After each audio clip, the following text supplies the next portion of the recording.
लेकिन आज समाज में लोगों के जैसे नाम है वैसे लोगों के काम नहीं है, जैसे नाम है वैसे लोगों के काम नहीं है। एक घर में हम गए तो एक छोटा सा बालक आया, उसने हमें प्रणाम किया। हमने कहा बेटा तुम्हारा नाम क्या है? बोले पप्पू। हमने कहा गजब हो गया, अच्छा पप्पू का अर्थ करो। पप्पू का अर्थ क्या निकलता है? अरे विश्वामित्र का मतलब क्या है? बोले विश्वामित्र जो पूरे विश्व का मित्र हो, या पूरा विश्व जिसका मित्र बन सके वो विश्वामित्र है। और पप्पू का क्या अर्थ करोगे? देखो यहां अगर पप्पू बैठे हो तो हमारी बात का बुरा मत मानना, मैं तो केवल कहना इतना चाहता हूं, अरे कम से कम अपने बेटों के नाम भी ऐसे रखो जिससे तुम्हारा कल्याण हो सके। एक अजामिल ने, आपने कथा सुनी होगी, अजामिल ने संत के कहने के अनुसार अपने बेटे का नाम नारायण रखा।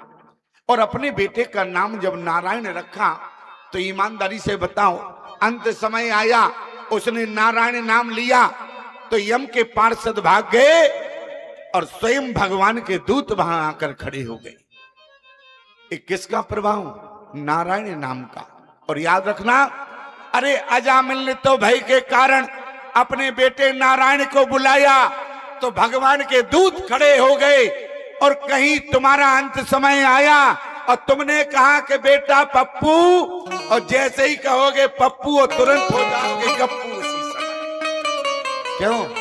अरे कम से कम नाम जैसे हो कल्याण भी तो कर सकें, इसलिए निवेदन करना चाहते हैं नाम ऐसे रखो जो कल्याण करें।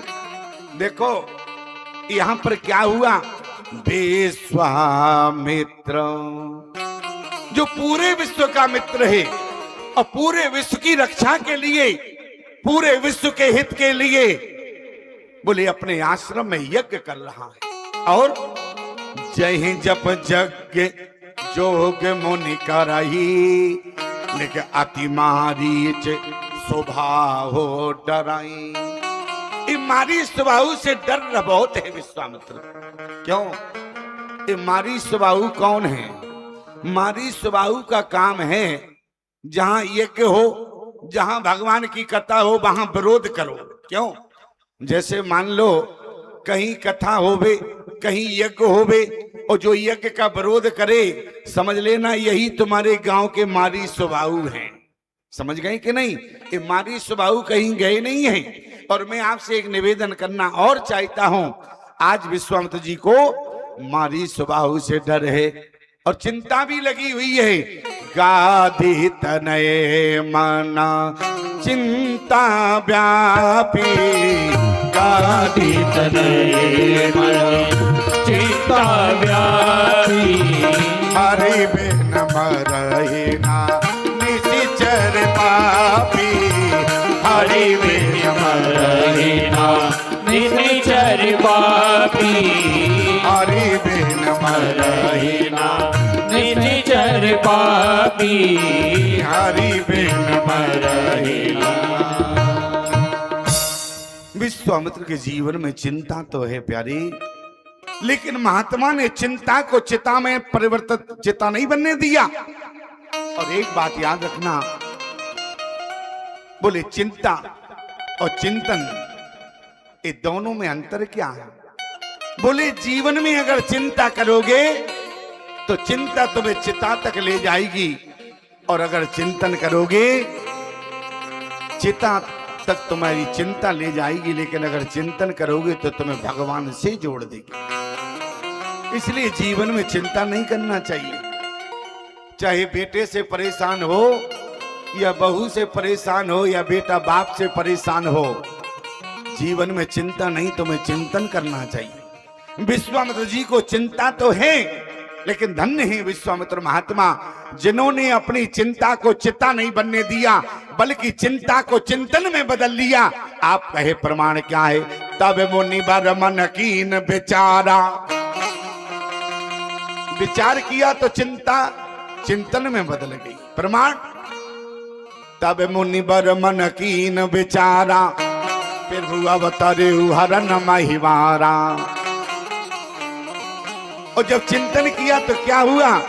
एहो में से देखो पद जाई, कर बिनती आना दो भाई।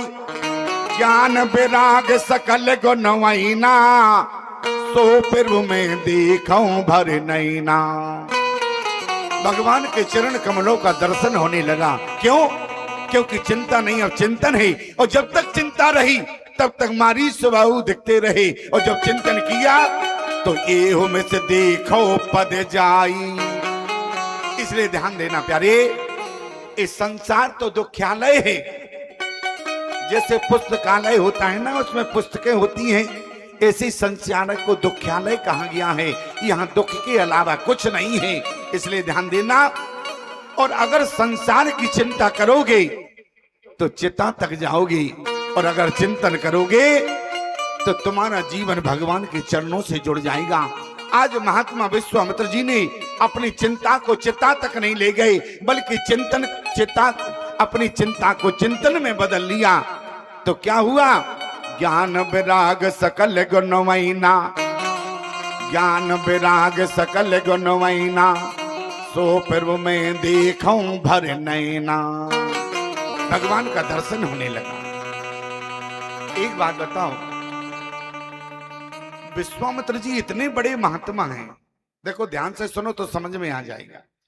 विश्वामित्र जी इतने बड़े महात्मा हैं, लेकिन इसके बाद भी मारी स्वभाव का बाल भांका नहीं कर सके। क्यों?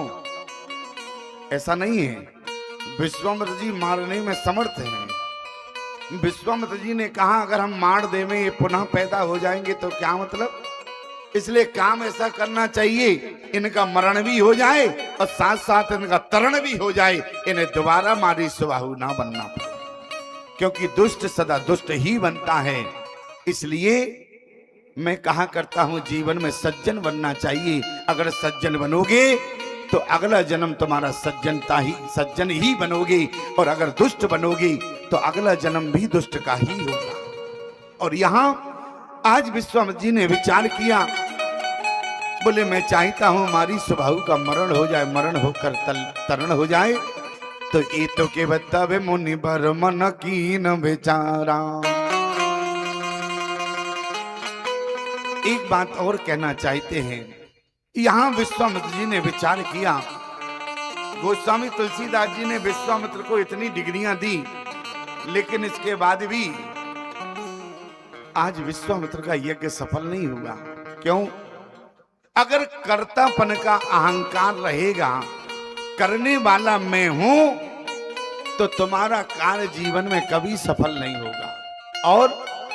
और अगर जीवन में तुम्हारा विचार रहेगा करने वाले वो हैं, हम तो केवल निमित्त मात्र हैं, तो तुम्हारा कार्य पूर्ण अवश्य होगा प्यारे, कोई बाधा नहीं आएगी। आज विश्वामित्र जी के यज्ञ में बाधा क्यों है? क्योंकि कर्तापन का अहंकार झलक रहा है।